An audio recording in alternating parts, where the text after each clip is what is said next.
would be honored if you would join us.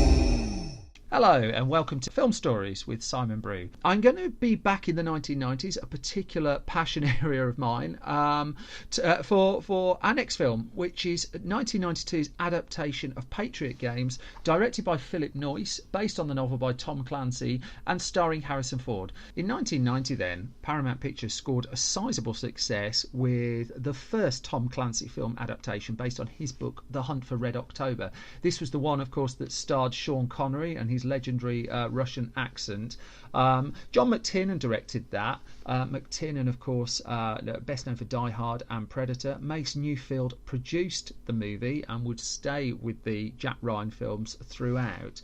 And a happy little bit of nerdy trivia that will never win anyone a pub quiz, but what the heck. The Hunt for Red October actually shot on the soundstage next to Dead Again. Dead Again being Kenneth Branagh's very first Hollywood directorial project. Branagh then would consequently go on to direct the fifth Jack Ryan film, Jack Ryan Shadow Recruit. If that ever wins you a pub quiz, first of all, you owe me 10%. Secondly, I'd really love to know the name of the pub, because that's the kind of quiz I want to go to.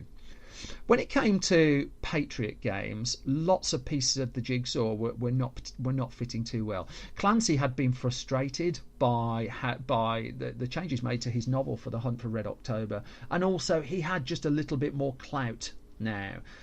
John McTiernan was still targeted to direct the film, and Alec Baldwin was in theory he was the incumbent Jack Ryan. He was set to star in it, but it would be fair to say things soon took a turn.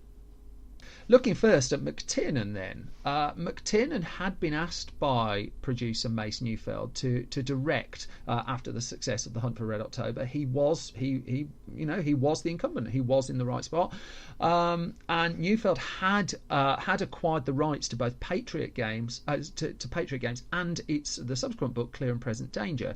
He thought that Patriot Games was the more personal story, and Clear and Present Danger the more expansive one, and thus he wanted to start with Patriot Games. Newfield's given an interview in the past where he talked about how he got McTiernan interested, but while Newfield was away, apparently, and again I cover this for lawyery reasons, but apparently McTiernan took a meeting with Paramount Pictures chief Brandon Tartikoff, I think that's how you pronounce his name, and while Newfield was away, and told the Paramount boss that doing Patriot Games first would be a massive franchise killing mistake. And that Clear and Present Danger should go first. Newfield did not take this news well, and was soon on the hunt for a new director. He said that he didn't want to work McTiernan again after that happened. I don't have McTiernan's side of that particular story, but there were other things going on here as well. Alec Baldwin, I mean, numerous stories have come out in recent times about why he didn't play Jack Ryan in that second film, and in fact he gave an interview a while ago where he talked about about why he didn't do Red October, because the given story at the time was he was off doing A Streetcar Named Desire on Broadway, which was true. He was doing that. However, there were financial negotiations going on with Baldwin. Also going on in the background of this was his high-profile relationship with Kim Basinger at the time, and they were making a film together called The Marrying Man, which I think was at Disney. And the stories coming from the set of The Marrying Man, at least the gossipy stories, were fractious. They were making the headlines for the wrong reasons, and with Baldwin's deal was on the heavy side in Paramount's views, and with the hassle going on elsewhere, they just decided, if you follow one story, that they just didn't want Baldwin on the movie.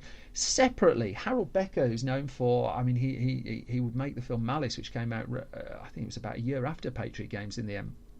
A year or so after, but Harold Becker, who's building up a reputation for his thrillers, obviously, he was putting together a film with Harrison Ford, a period movie to do with trains, I believe it was, around the same time, and this was going to be a fairly hefty film at Paramount.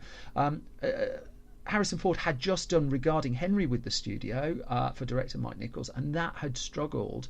And when the Harold Becker project fell apart, all of a sudden Paramount had Harrison Ford available. It had a Jack Ryan project, and it didn't want to work with Alec Baldwin on the next film.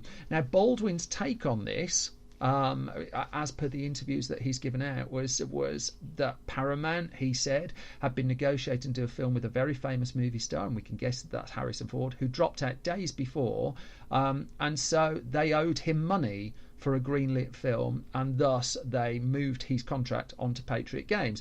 Now, what you believe and where that comes from, what's very clear is this wasn't a very clean takeover of a role, and Baldwin is still said to feel quite sore about it.